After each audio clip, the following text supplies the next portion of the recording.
এই মজলিসে একজনও পাকা দাঁড়িয়ালা নাই যে ডেলি নিজের মা বাবার জন্য 2 রাকাত নফল পড়া সওয়াব বখশায় দেয়, একজনও এখানে নাই।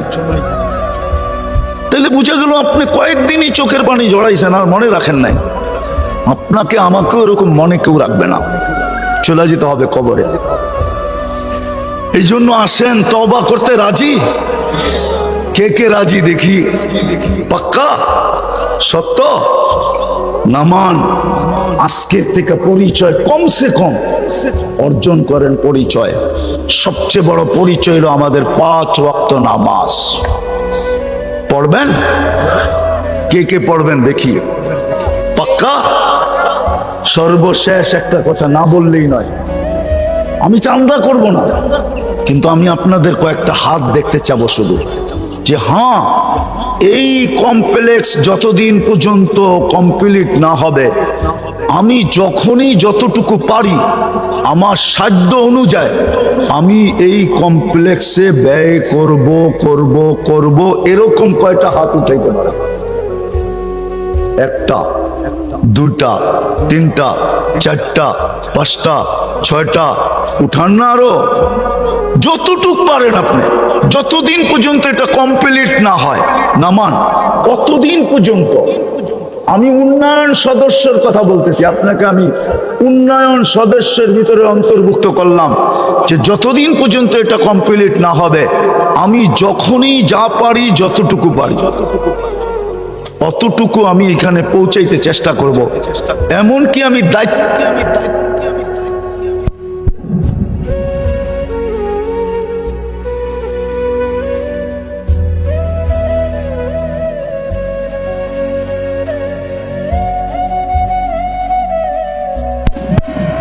রূপরেখা যেন দাঁড়ায়, মসজিদের কার্যক্রম যেন শুরু হয়, মাদ্রাসাটা যেন কোনো মতে মাথা উঁচা করে দাঁড়ায়।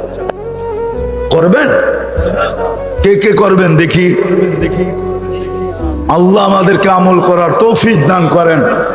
ওমা আলাইনা ইল্লাল বালাগ। দোয়া। اللهم لك الحمد كما ينبغي لجلال وجهك وعظيم سلطانك। আল্লাহ বলার পর্ব ছিল শেষ, শোনার পর্ব ছিল শেষ, ভিক্ষার পর্ব চলতেছে। বেশি কিছু চাবো না মালিক, চাওয়া ছাড়াই তো 24 ঘন্টা লালন পালন করেন। যদিও আমরা 24 ঘন্টা বিরোধিতা করি, দুনিয়ার কেউ তো তার বিরোধীকে কখনো লালিত পালিত হইতে দেয় না, কদম পর্যন্ত আগে বাড়াইতে দেয় না, চোখ দিয়া তাকাইতে পর্যন্ত দেয় না। আপনি তো বাঁচায়া রাখছেন, আপনি তো আমাদেরকে লালন পালন করতেছেন। বেশি কিছু চাবো না, এতটুকু অবশ্যই চাবো, আল্লাহ এই আয়োজনটা যেন কবুল হয়, আয়োজকরা যেন কবুল হয়, এই মসজিদ মাদ্রাসা কমপ্লেক্স যেন কবুল হয়। চ্যালেঞ্জ, ইসলামের চেয়ে বেশি মর্যাদা কেউ দিছে? আল্লাহর রাসূল গ্যারান্টি দিতেছে, 3 মেয়ে লালিত পালিত করে যদি সঠিক পাত্রে দিতে পারলাম আমি জান্নাতের গ্যারান্টি দিতেছি। বলছে ইয়া রাসূলুল্লাহ 2 মেয়ে? কয় তাও। 1 মেয়ে? কয় তাও। মেয়ে যদি না থাকে? কয় বোন আছে? কয় আছে। একে যদি সুশিক্ষিত কইরা সঠিক পাত্রে দিতে পারো তোমার জন্য জান্নাত। বলেন কোন ধর্ম দিছে? আর কোন ধর্ম দিছে? যখন মহিলা মা হয়, শাফি রহমতুল্লাহ আলাইহি সারাদিন লম্বা হইতেছে না তো, সারাদিন পরিশ্রম করার পরে রাত্রে এসে মার পায়ে তেল মালিশ করতেন আর টিপা টিপা ঘুম পড়াইতেন, মাঝে মাঝে পায়ের তালুতে চুমা দিতেন। আর মা কাইপা উঠা বলতো, শাফি আমার পায়ের তালুতে চুমা। তোমার পায়ের তালুতে চুমা দেয় কে? বলছে আমি তো দেখতেছি তুমি দিতেছ। বলতেছে না না মা, আমি তো আমার জান্নাতে চুমা দিয়া স্বাদ নিতেছি। বলেন দুনিয়ার কোন ধর্ম এত বড় মর্যাদা মাকে দিতে পারছে? কোরআন হাদিস থেকে যতটুকুই তেলাওয়াত করলাম, আশা রাখি একই সামনে রেখে কিছু কথা রাখবো। সাথে সাথে সকলের কাছে অনুরোধ, যতটুকু শুনবো, যতক্ষণ শুনবো বা কথা যতক্ষণ হবে পরিপূর্ণ মনোযোগ দিয়ে শুনবো। দ্বিতীয়, পরিবেশটাকে বিলকুল নীরব আর নিঝুম রাখবো, কেননা এই দুটাই আল্লাহর আদেশ। ফাসতামিউ ওয়া আনসিতু, মনোযোগ দিয়া শোনো এবং পরিবেশটাকে নীরব নিঝুম রাখো। লাভটা কি হবে এটাও আল্লাহ আমাদেরকে জানায় দিয়েছেন, লাআল্লাকুম তুরহামুন। তাইলেই কিন্তু রহমতের ছোঁয়া আমাদের গায়ে লাগবে। আর রহমতের ছোঁয়া লাগলে কি হবে, এটা শুরু করলে আসল কথাই হারায় যাবে। এই জন্য এতটুকুই মনে রাখি, যদি আজকে রহমতের ছোঁয়া লাগাইতে চাই, আমার শরীরে রহমতের ছোঁয়া লাগুক, তাহলে পরিপূর্ণ মনোযোগ এবং পরিবেশটাকে বিলকুল নিঝুম রেখা শুনতে হবে।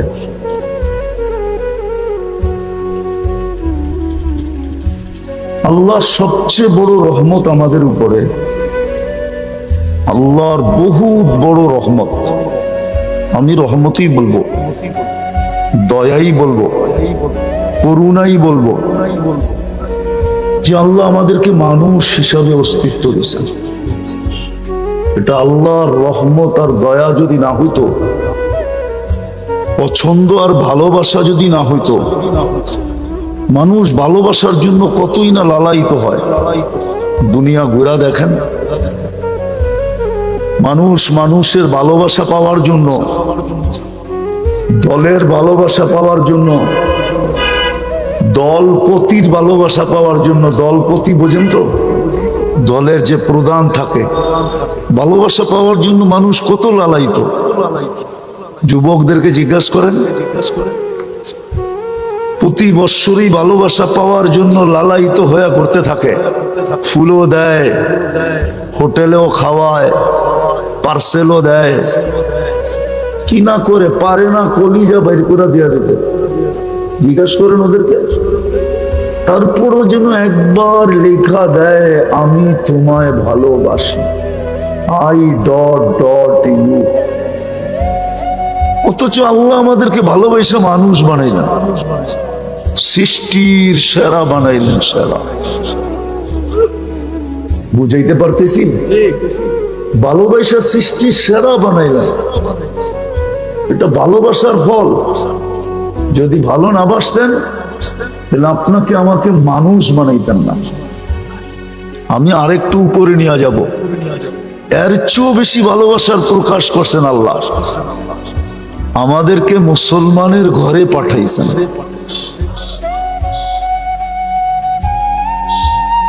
শুধু মানুষ বানান নাই, মানুষ বানাইলে তো ভাবতাম যে শুধু এক ধরনের ভালোবাসা, মানুষ হিসাবে ভালোবাসা। মানুষও বানাইছেন, আবার ভালোবাসার মাত্রাকে আরো উপরে নিয়ে গেছেন, আরো উপরে উঠাইয়া দিছেন। মুসলমানের ঘরে আমাদেরকে অস্তিত্ব দিয়েছেন। হ্যাঁ, সত্য এটাই। ওলামা একমত হবে, আল্লাহর ভালোবাসা যদি আপনার আমার উপরে না হইতো, আরো উচ্চ স্তরে, তাহলে কোনোদিন মুসলমানের ঘরে আসার সুযোগ হইতো না। আরো একটু উপরে নিয়ে যেতে চাইতেছি, যার পরে আর কোনো ভালোবাসাই নাই, ভালোবাসা শেষ। এর উপরে ভালোবাসা দ্বিতীয় স্তরেরও উপরে, একবারে শেষ ভালোবাসা, শেষ স্তর। আল্লাহ আমাদের সাথে প্রকাশ ঘটাইছেন, আল্লাহ আমাদেরকে উম্মতে মুহাম্মদী বানাইছেন। সুবহানাল্লাহ। একবার না 100 কোটি বার বলল। হ্যাঁ, ভালোবাসা শেষ। যদি উলামা জিজ্ঞাসা করে এরপরে ভালোবাসা নাই কেন, ওনার চেয়ে বড় তো কোনো নবী নাই, আবার ভালোবাসা কাকে দিবে? আছে নাকি ওর জন্য ভালোবাসা রাখবে? ওনার আগেও তো কেউ নাই, ওনার পরেও তো কেউ নাই, ওনার আগেও কেউ নাই। যদি উলামা প্রমাণ চায়, প্রমাণ দিতেছি। আবু হুরায়রা রাদিয়াল্লাহু তাআলা আনহু জিজ্ঞাসা করছে, আপনি নবী কখন থেকে? তো বলছে, আনা নাবিয়্যু ওয়াল আদামু বাইনাল মাই ওয়াত তিন। আমি ওই সময় থেকে নবী ঘোষিত যখন আদম আলাইহিস সালামের জন্য মাটিও নির্বাচন করা হয় নাই। আনা তো দূরের কথা, বানানো তো দূরের কথা, নির্বাচিতই হয় নাই, মাটি চয়েস করা হয় নাই। আমি তখন থেকেও নির্বাচিত। যদি আরেকটু আগে চলে যাই তাহলে আরো আগে, সৃষ্টিরও 1000 বৎসর আগে, সমগ্র সৃষ্টির 1000 বৎসর আগে আল্লাহ কোরআনের 2টা সূরা পড়ছিলেন, তেলাওয়াত করছিলেন, একটা তাহা, একটা ইয়াসিন। আর এই দুটাই আমাদের নবীজির নাম। তাহাও আমাদের নবীজির নাম, ইয়াসিনও আমাদের নবীজির নাম। আল্লাহ সূরা ইয়াসিন তেলাওয়াত করতে যে ডাক দিছেন, ইয়াসিন। তারপরে আল্লাহ কসম খাইছেন, ওয়াল কোরআনিল হাকিম। তারপরে আরবি গ্রামার বলে আমাদের নবীজি মনে হয় সামনেই বসা ছিল, নাইলে আল্লাহ ইন্নাকা লামিনাল মুরসালিন কি করে বললেন? আরবি গ্রামারে তো বলা হয় ইন্নাকা বলা চলবে না, ইন্নাহু বলা চলতো, কিন্তু সামনে বসা ইন্নাকা বলবে না, তো বলবে না কেন? ওই সময়ও সামনে ছিলেন, কিন্তু তিতাসের মানুষ কোন রূপে ছিল আমি এটা জানি না, কিন্তু আরবি গ্রামার বলে ছিলেন। কোন রূপে ছিলেন ওটা আল্লাহই জানে। কোন রূপে ছিলেন ওটা আল্লাহই জানে, কিন্তু ছিলেন সামনে। ওই নবীর উম্মত আপনাকে বানাইছেন।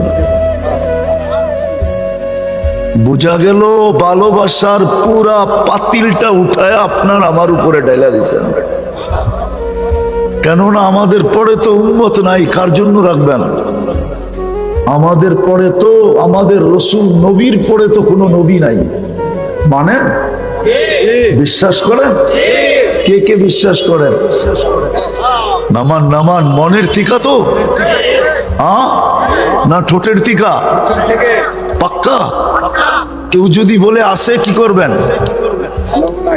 কি খালি নাউজুবিল্লাহ পড়বেন? কি করবেন? না না, কি করবেন?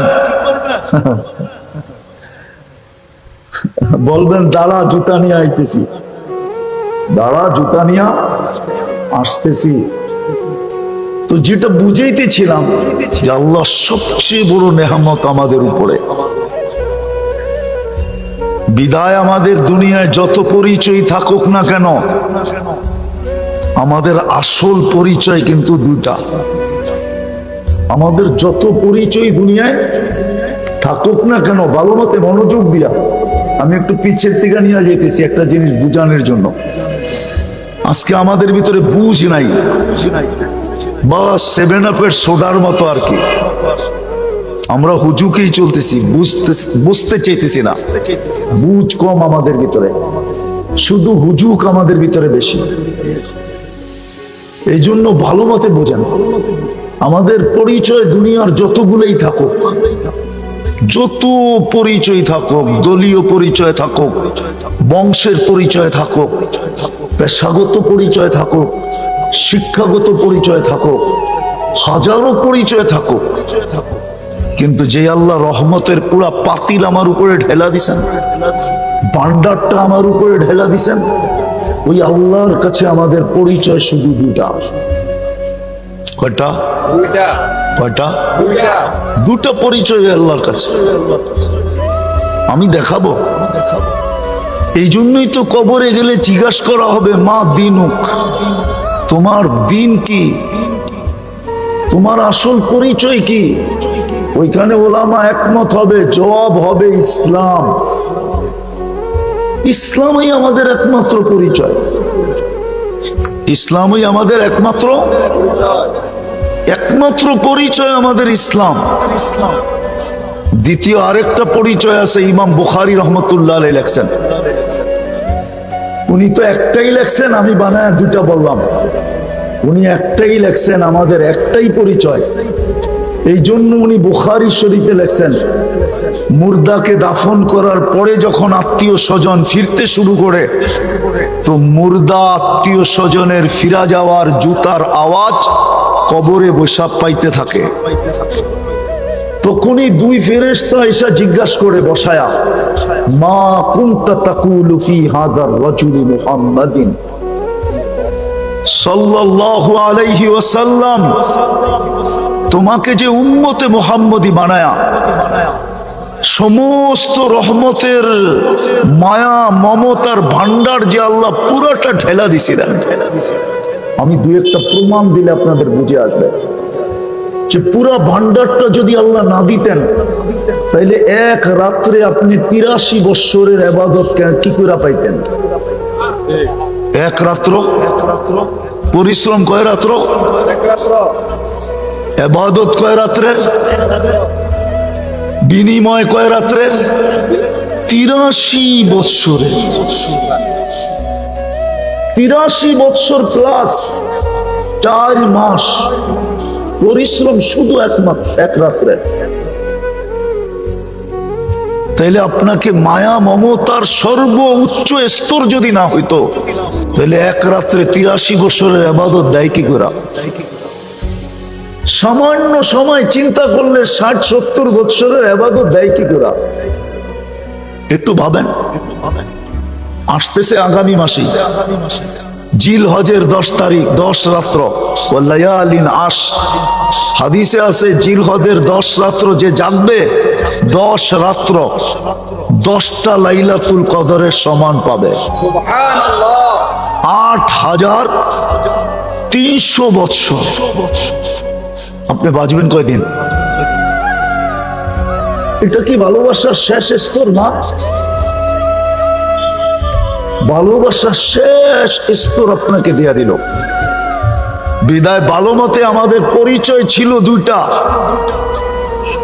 কিন্তু আফসোস, কোন প্রশাসনের লোক যদি বাড়ির থেকে বাহির হলো আর না প্রশাসনিক পোশাক পরলো, না সঙ্গে পরিচয় পত্র নিল, রাস্তায় যদি তার সাথে কোনো অঘটন ঘটা যায়, কোনো অঘটন যদি তার সাথে রাস্তায় ঘটে গেল, বলে তার সংস্থা তাকে সর্বপ্রথম কি প্রশ্ন করবে?